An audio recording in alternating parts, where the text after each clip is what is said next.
Los Cerrillos, meaning little hills in Spanish, is often shortened to just Cerrillos. Native Americans had historically gathered minerals here before the Spanish settled in the area in the 1600s and introduced mining interests. As the first silver mines in Cerrillos began to emerge, not far away the first gold mines also appeared.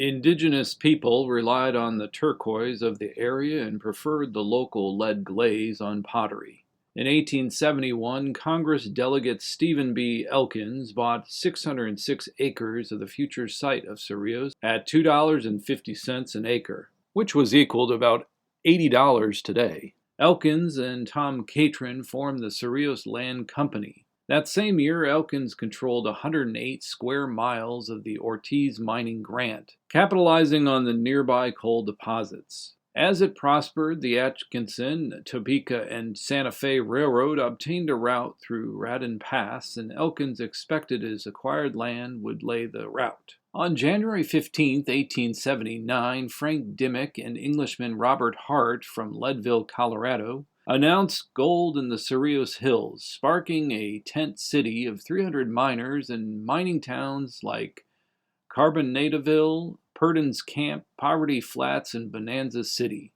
Awaiting the rail line, Cerrillos appeared on the Galisteo River and started with its share of saloons, gambling, and con artists. According to historical records, no squeamish, self-respecting gentleman lingered here on a Saturday night. Meanwhile, D.D. Harkness had moved to Cerrillos when it was still a tent city and did business in and out of town. He built a temporary home for his family on Railroad Avenue between 2nd and 3rd. Upon returning from a trip, Harkness discovered railroad workers occupying their rooms. As his wife Mira noted, the town clearly needed a hotel, providing hearty meals and accommodations that prompted the construction of the Cerrillos House.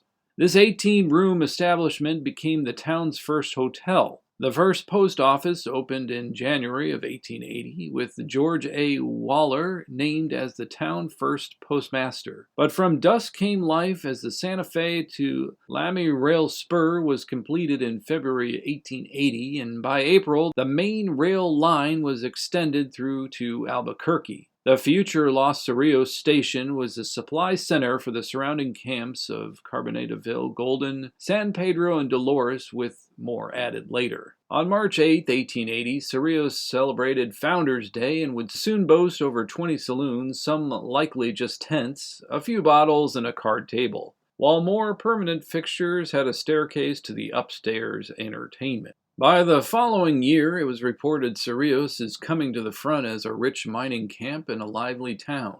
The railroad company is looking well to their interests here, which are of importance, and among other things are shipping coal miners and giving them $2.50 a day to mine the best coal in the West. Preparations are being made for extensive work in the coal mines here, and the railroad company is serious about its operations. It should be noted that minority miners typically received $1 less in their rate, and water for all was in short supply. The Harkness family left a lasting mark on the community, so much so that D.D. was appointed Justice of the Peace. That same year, the long-awaited railroad depot was finally completed in June. As the population grew to 100, a school was built across the tracks on the north side.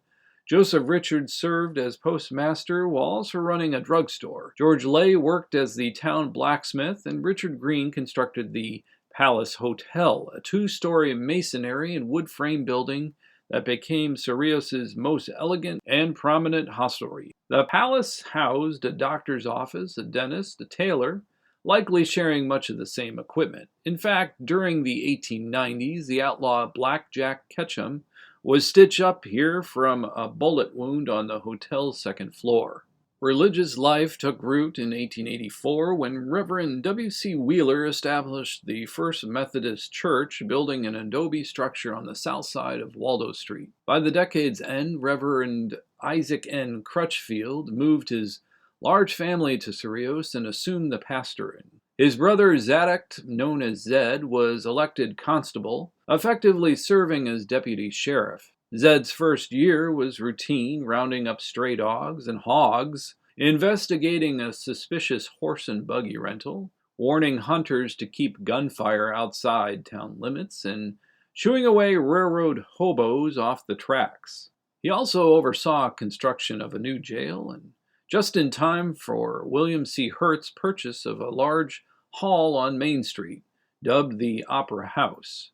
The venue became a lively spot for dances and gatherings, requiring Zed's steady hand to maintain order. With 4 passenger and 6 freight trains passing through daily and another line expecting from Texas to Salt Lake, Zed kept a close watch on newcomers. By then, the town's population had reached 1,000. He even ensured the Cerrillos Little Pittsburgh baseball team had protection from unruly fans. They got their name from the coal mine there, prompting many to say it was the best outside of Pennsylvania. But challenges persisted, like on June 23, 1890, a fire swept through an entire block, destroying the Cerrillos house.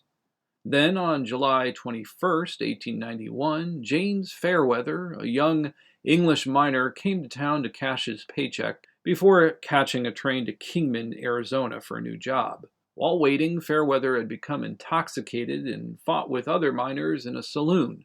Accounts differ, but at some point his revolver went off and Zed was on his way to investigate. He found Fairweather hiding inside Sam Sing's California restaurant, the only Chinese eatery in town, located south of the tracks on First Street. Zed entered and fired quickly. Fairweather lay dead from the blast. While a coroner ruled it justifiable, citizens began to question if Zed had a trigger finger. Violence erupted once more during the 4th of July celebrations when a teamster named Rogers clashed with German Montoya. Both men had been drinking heavily, and in the heat of the argument, Rogers pulled a .45 and a struggle ensued. Zed stepped in to break it up. What happened next remained uncertain, whether Rogers' gun discharged by accident or Zed fired his own .38, but the outcome was tragic. Montoya was struck in the stomach and the bullet passed through, hitting his brother, who stood behind him. Both men died. This time the victims were well-known locals with deep roots in La Cienega. The coroner's jury argued bitterly over the circumstances, eventually voting to exhume the body to determine if Zed's bullet had caused the fatal wound.